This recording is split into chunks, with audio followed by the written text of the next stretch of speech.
Now at 9, we'll look at the driving factors behind homelessness and its impact in the 4 states. Plus, we'll learn what it takes to become a county coroner in Missouri and how that could be changing. And the Erie, Kansas School District discusses moving to a 4-day week, as well as possibly changing the mascot of Galesburg Middle School. The 4 states' most watched news starts now. This is KOAM News at 9 on Fox 14. I'm Tanya Bach. The homeless crisis continues to plague the nation, and the 4 states is no different. Since 2007, the number of sheltered and unsheltered homeless living in rural Kansas communities has nearly doubled. While there are a lot of factors behind homelessness, addiction plays a big role. According to the Substance Abuse and Mental Health Services Administration, roughly 38% of homeless people suffer from an alcohol dependency, while 26% abuse drugs. Becky Gray is the executive director of Building Health, Inc. She says fighting addiction starts with a safe place to rest. I forgot who said the quote, but it's pretty pertinent. The difference between despair and hope is often a good night's sleep. So we know that giving people an opportunity to rest well gives them an opportunity to do the things they need to do in their lives to do better. I know I can't go without sleep. Well, it's tough to focus on housing and work when you struggle with addiction. Now, later in the show, I'll introduce you to a Pittsburgh man who battled substance use for 25 years. He's now sober and thriving. His success story in part 1 of my special report, Beyond Homeless. Well, meteorologist Lindsay Gaffney joins us with a first look at weather.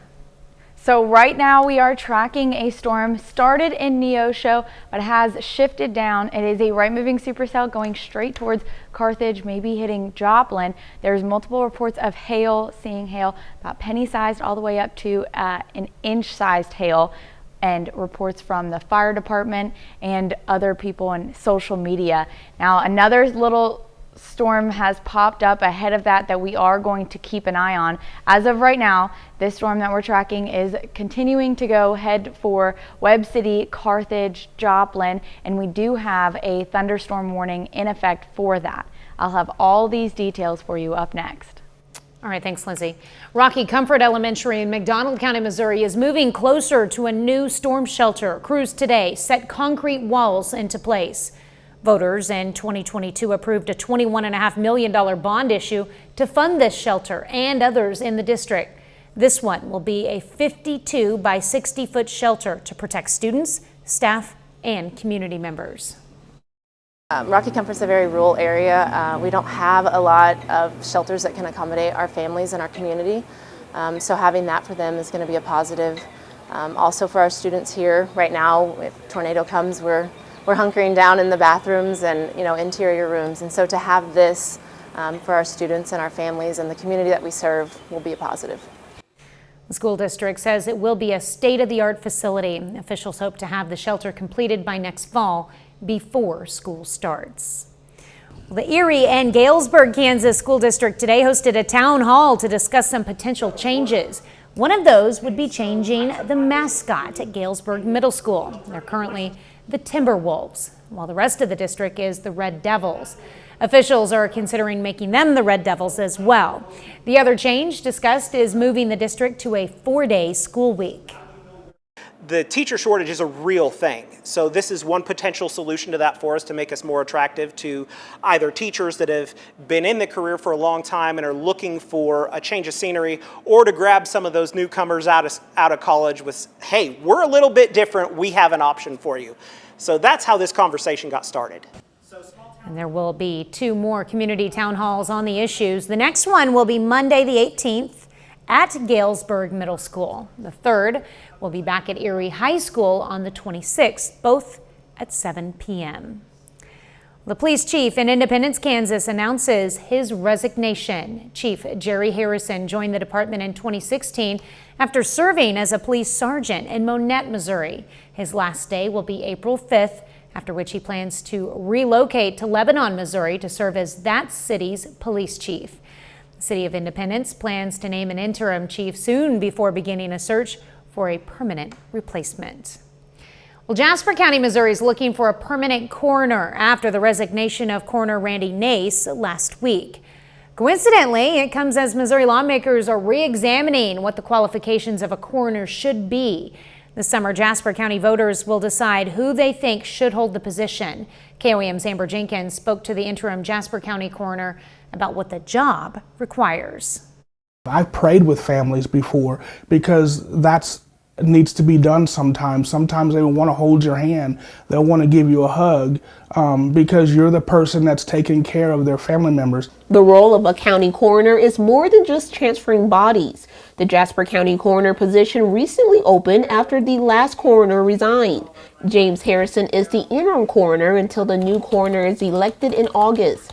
Harrison says the part-time position can be demanding but worthwhile. I could, have something at 8 o'clock in the morning, have something at noon, work a homicide till 10 o'clock at night, midnight, 3 o'clock in the morning. The phones do not shut off. To be appointed as a county coroner in Missouri, candidates must be 21 years or older and have lived in the state for a year. No medical training is required. A hearing was held for Missouri House Bill 2777 on March 5th. The bill seeks to establish a committee that would include a medical in-depth training as requirements for county coroners. I think you should have some type of experience. Everyone's a hardworking individual, I'm sure, but the people that come out and want to be the coroner, there are so many things that you have to do. And we could list everything, but we'll be here for a while. Harrison says his 30-plus years of experience in law enforcement and EMS training in Joplin makes him a capable coroner, experience he's hoping to bring to the Jasper County elected position. Started out as a deputy coroner for 2 years, and then I just got appointed to acting coroner. I'm actually running for coroner for Jasper County. Reporting in Joplin, Amber Jenkins, KOAM News. Now, Harrison will be on the August 6th ballot for Jasper County coroner. Well, Joplin businessman announces his bid for Jasper County Western District Commissioner. Ed Scorsese declared his campaign today on the steps of the Jasper County Courthouse in Joplin. He says his campaign has 3 tenets: conservative, common sense, and transparent county government. We're going to continue the good works that they've been doing for the last 10 years. I'm not trying to make a major change. I just want to continue the good, solid government that we've had in Jasper County. The county commissioner election will be on April 2nd. It is World Glaucoma Day, and coming up, we'll have 5 things you need to know to prevent the leading cause of blindness. People with attention deficit hyperactivity disorder are at increased risk for premature death, but a large study out of Sweden suggests treating the disorder with medication can help reduce the overall mortality risk for patients. Researchers identified nearly 150,000 people diagnosed with ADHD between 2007 and 2018, tracking death within 2 years of diagnoses. They found a 19% decrease in the 2-year mortality rate for those who got ADHD medication. A new analysis in the Annals of Internal Medicine shows calcium and vitamin D supplements have mixed results for postmenopausal women. Researchers found women have a 7% lower chance of dying from cancer over a 22-year period, but a 6% higher risk of cardiovascular disease. Around 3 million Americans have glaucoma. It's one of the leading causes of blindness worldwide, but early detection can help stop this disease from stealing a patient's eyesight. Mandy Gaither has 5 things to know on this World Glaucoma Day. It's a group of eye disorders that damage the optic nerve. Glaucoma can cause vision loss, even blindness. They call it the thief of sight, because it steals your sight without you knowing it. Ophthalmologist Dr. Steve Schallhorn says the first thing to know, glaucoma typically starts with a loss of peripheral vision. Next, it's a slow progressing disease, and some may not even know they have it. It's painless, so you don't feel anything. The symptoms are, almost in late stage, where you have a loss of vision. And by that point, again, it's irreversible. Third, anyone can get glaucoma, but the CDC says certain groups are at higher risk. That includes African Americans over the age of 40, everyone who's 60 and over, people with a family history of glaucoma, and those who have diabetes.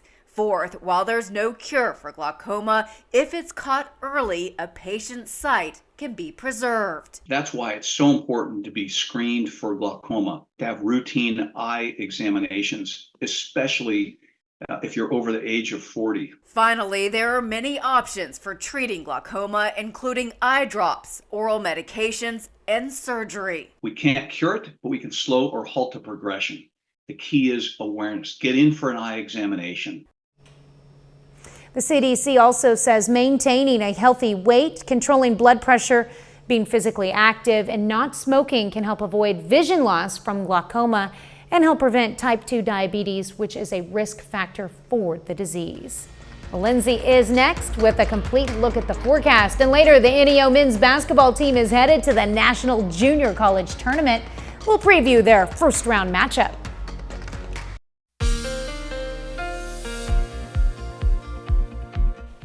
All right, so we are seeing a storm actually going through.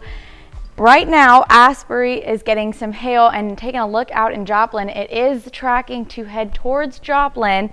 We are seeing lightning strikes, no rain yet, but with this storm, it is mostly hail and wind threats. We have a thunderstorm warning out for Joplin, Carthage, and even right near Columbus.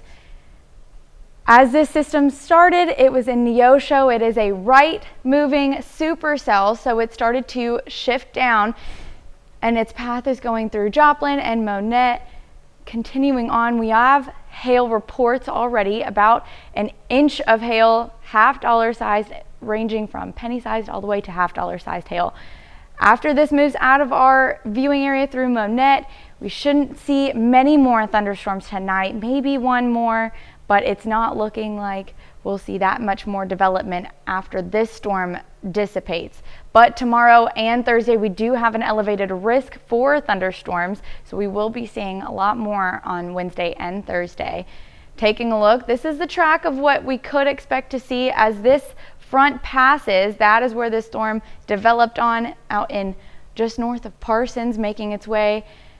After that, like I said, we won't see much more development in our area, no more thunderstorms, but with our next chance being tomorrow, with this elevated risk, we could see more hail and wind threats, especially in our northern counties. As this system is moving north, it's starting to develop right after it leaves our area, and with the highest probability of storms out in Kansas City. However, like we saw tonight, our environment is favorable for these supercells to develop, but we don't see them on the radar until a few hours before these start to occur. So we'll see them developing in Kansas City, but that elevated risk is still in those northern counties, just in case these develop a little bit earlier.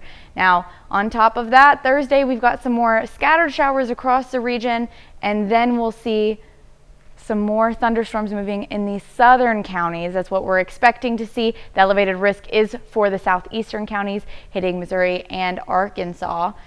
Continuing on, we may see a few different times throughout the night, starting a little bit earlier, around 3-4 p.m., stretching all the way to 11 p.m., and maybe even after midnight is when we could expect to see some of these thunderstorms develop on Thursday. Clearing out Friday, it'll be mostly cloudy Friday all the way through Sunday. Sun comes back out, and we'll see temperatures warming back up. Next chance of rain is next Thursday. All right, a lot going on out there right now. Yeah, we do. We've got, if you're out and about Jasper County, you might want to take cover, because hail can be very dangerous, especially if you're out with a pet, your car. Yeah, and you were talking about some pretty big hail sizes reported penny-sized so far. all the way to about $half-sized hail across the region. That can be painful. Yes. All right, thanks, Lindsay. Well, coming up, an ultimatum for a popular app. TikTok CEO heads to Capitol Hill as lawmakers fast-track a bill that could ban the app in the U.S. I'm Connor Hansen in New York. I've got the details coming up.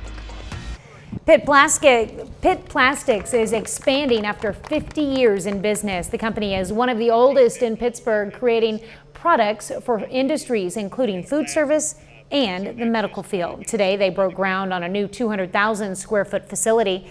The new facility is just east of the current facility at 1400 East Atkinson. Officials expect the expansion to be completed by early 2025. Higher prices at the gas pump pushed up inflation more than expected last month, but price hikes did slow in some key areas, fueling a touch of positive news for the Federal Reserve and consumers. The latest consumer price index from the Bureau of Labor Statistics showed prices rose by 3.2% for the 12 months ending in February. That's up slightly from January's annual reading and higher than expected. Well, the debate over TikTok is heating up as the House moves closer to passing a new law trying to separate the popular app from the Chinese government. TikTok's CEO is visiting Capitol Hill. Fox News correspondent Connor Hansen has more from New York. The House seems poised to pass a bill targeting TikTok in the U.S. if it doesn't separate from its Chinese parent company, ByteDance. But before the bill heads to a vote, TikTok CEO Shou Chew is in Washington to meet with lawmakers. Can't criticize him for doing it. He could be hiding in his office, but he's not doing that. It's unclear who on Capitol Hill he'll meet with. And after a confidential intelligence briefing on the popular app, there's bipartisan support for the bill. But there are more mixed opinions in the Senate. You've got constitutional issues, national security issues. It's not going to pass through the Senate just immediately because it passed through the House. Hopefully one thing we can agree upon in a bipartisan way is that China's our chief adversary, and why we would allow them to have an AI weapon aimed at the United States of America and our kids is beyond me. The debate comes as top intelligence officials testify before Congress on foreign threats to the U.S., especially during an election year. Americans need to ask themselves whether they want to give the Chinese government the ability to control access to their data. With about 170 million TikTok users in the U.S., lawmakers are also considering the public's strong stance on a potential ban. Are you hearing from your constituents who are on TikTok and urging you to vote against it? A lot of them are calling. Despite strong Republican support in the House, former President Trump has shifted his stance against banning the app. President Biden has said he will sign the bill if it's passed. In New York, Connor Hansen, Fox News. All aboard Tiger Air. Up next, we learn how students in Carthage took a trip to Egypt for history class. Kindergarten students at Fairview Elementary were ready for takeoff this morning. Kiddos were able to take flight in Tiger Air and soar to Egypt. It's part of a project to teach the students about Egyptian culture, including the pyramids and pharaohs. The pyramids. Fly. Why was the pyramid your favorite part? Because there's a lot of stuff. And why was the flight your favorite part? Because I like that. The students also took a trip through Tiger Air security. Wonder if they had to take their shoes off. 30 more minutes of news, weather, and sports is coming your way.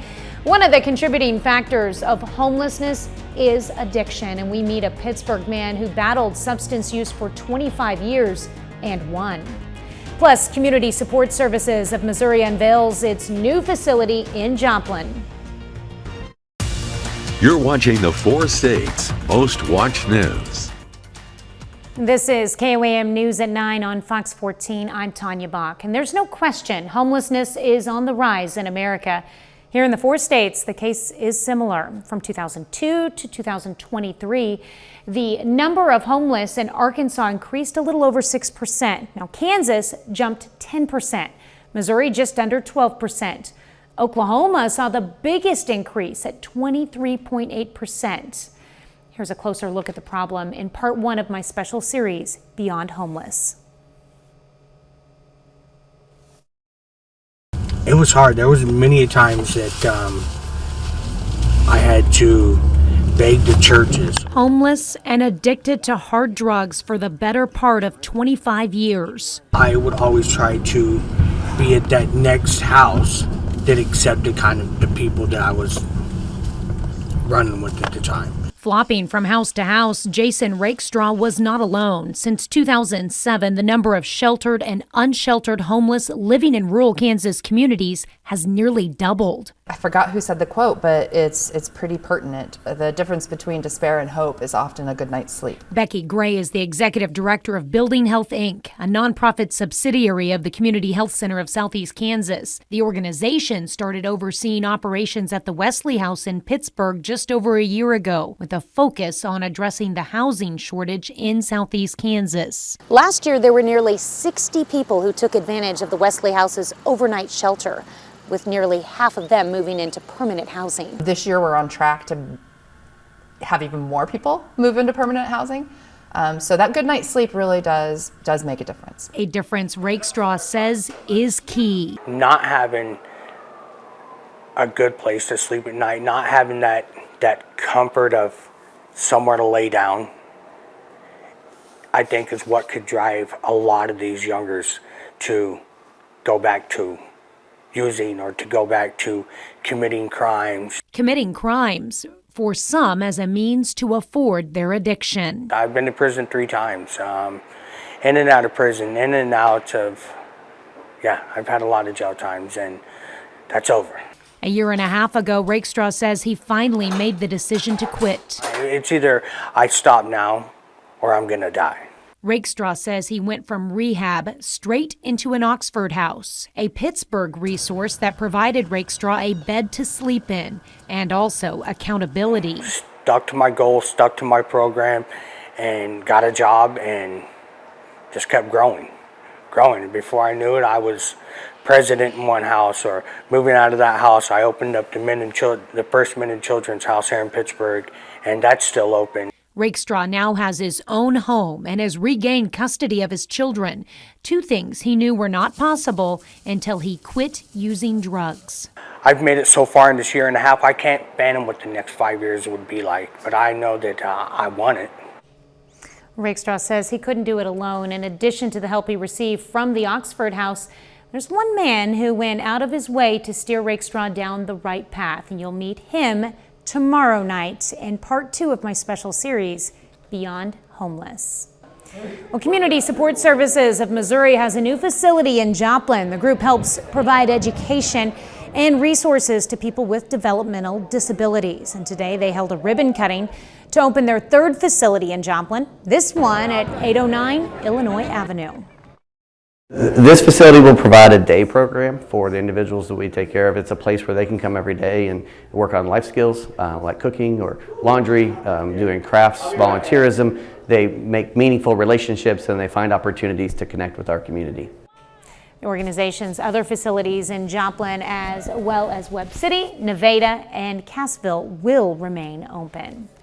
City of Carl Junction plans to relocate its dispatch service. That service will soon fall under the Jasper County Dispatch Center. Officials say this change should improve response times during emergencies. They're just going to move the operations here. We'll just take over dispatching for them. And instead they'll have a police clerk.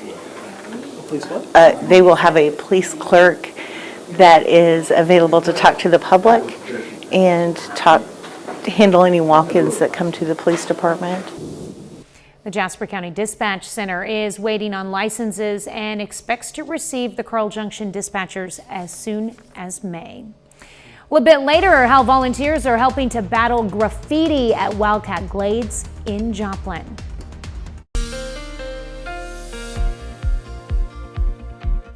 All right, so we are tracking a storm that started in Neosho County and has now made its way through Joplin. It's about to start hitting Joplin in the next 10 minutes.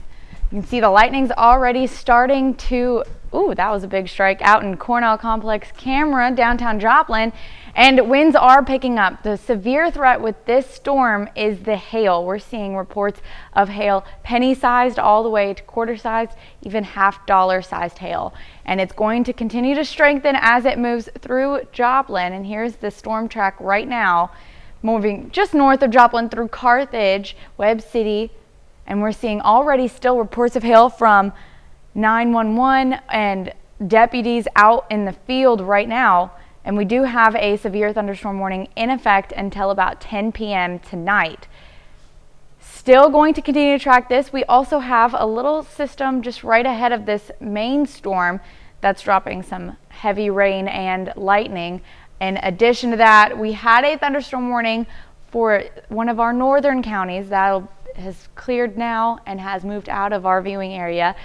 Luckily, no reports of hail issued for anywhere in our area except for Pittsburgh all the way through Joplin. Now, this is going to continue to track southeast, so through Monette may get some hail as well. But as of right now, we're not seeing any kind of rotation, so there is no threat for a tornado right now, but we will continue to track this and update as we see fit. We have that low risk for severe storms today and an elevated risk for tomorrow and on Thursday. We're going to take a look at what we can expect. As this rain system starts to make its way out, we don't see many more thunderstorm chances throughout the rest of tonight and into tomorrow morning. It's looking mostly clear until we see the next system moving in Wednesday evening. We do have an elevated risk, and that is giving us some main threats of hail and wind as well as what we saw tonight. But those are mostly just going to our northern counties. As you can see, the system starts to push upwards. We see some scattered showers, and what I'm most concerned about is the rain that starts to develop, the storms that start to develop in Kansas City, developing a little bit sooner, hitting some of our northern counties. And these are pretty strong storms, as you can see. And we, on top of that, start to get the tail end of it after the main threat has moved out. We see some scattered showers moving in through Thursday morning. And the main threat on Thursday morning would be the thunderstorm hitting our southern counties. You can see it is actually bowing out, so this could be another pretty strong storm as well. And we'll see some more thunderstorm chances throughout the night and into early Friday morning. However, it clears out pretty quickly. After that, we'll have mostly cloudy skies. Temperatures cool off a bit, but they'll start to warm back up as the sun comes back out. But if you are in some of those areas right now tonight, Joplin, Monette, you could experience some hail. You might want to take some precautions. Don't go outside. Keep your pets inside. Yeah, definitely want to be safe out there and take cover if you need to. Yes, definitely. All right, thanks, Lindsay. Well, a study found Mars could be driving giant whirlpools that can reach the bottom of the Earth's deep oceans. The authors say the currents or eddies can erode the seafloor and cause large accumulations of sediments like snowdrifts. Scientists analyzed sediments drilled from hundreds of deep sea sites over the past half century to look back tens of millions of years into the Earth's past. A study co-authors said the cycles are linked to the interactions of Mars and Earth orbiting the sun. The authors say this is the first study to make such connections. Well, coming up in sports, NEO men's basketball begins postseason play this week. Plus, Pitt State softball continues to rise up the ranks of the top 25. John Dales has those stories and more up next. Pittsburgh State softball is off to a red-hot start to its season. Today, that gets reflected in the most recent top 25 coaches poll. The Gorillas move up 3 spots in the most recent National Fast Pitch Coaches Association top 25. They are now the number 13 team in the country. PSU has a 24-2 record, currently holds a 14-game winning streak. The Gorillas are one of 3 MIAA teams to make it inside the top 25. Rogers State is 3, Central Oklahoma is 11. This comes on the same day Pitt State's Ava Laurent is named the Division II National Pitcher of the Week, and she's the first player in program history to take home that award. Both of our local college baseball teams in action this afternoon. Missouri Southern and Pitt State, each on the road within the MIAA. We start with the Lions, who improved their record to 21-4 and stretched their winning streak to 7 games. 10th-ranked Southern beats Rogers State 5-1. Tragan Parker goes 2 for 4 with 2 RBIs. Cato Beck hits a solo home run. Lions are off until Friday. That's when they begin a 3-game set in Pittsburgh against the Gorillas. Speaking of the Gorillas, Pittsburgh State baseball also wins this afternoon. The Gorillas take down Emporia State 12-10 on the road. they've also won 7 games in a row. Nixon Brannon, big day at the dish for him. The Pitt State catcher goes 3 for 4 with 4 runs batted in and 2 home runs. The Gorillas play 7 of their next 8 games in Pittsburgh. Missouri Southern men's basketball has 2 players enter the transfer portal the week after their season comes to an end. Avery Taggart and Lawson Jenkins both enter the portal within the last day. Jenkins averaged 11 points a game as a freshman, but that total has gone down each of the last 3 years, and Taggart scored his 1,000th point of his career late this season. He's averaged upwards of 10 points per game each of the last 3 years. Postseason tournament time here for junior college basketball as well. The NEO men's team plays in the Region 2 basketball tournament this week. The Golden Norsemen finished the regular season with a 25-4 record, including a 14-2 mark in conference play. Now, one of those 2 losses comes to Connors State, who is the top seed in the regional tournament. Golden Norsemen very well could see them in the Region 2 championship game. Now here's a look at the tournament bracket. Games are Thursday, Friday, and Saturday of this week. Championship is on Saturday at 4. Last year, NEO's season ended in the semifinals. The winner of this tournament receives an automatic bid to the national tournament. And NEO's postseason journey begins Thursday night against Northern Oklahoma College Enid. Golden Norsemen beat them by 13 in their one regular season meeting. That was at the beginning of January.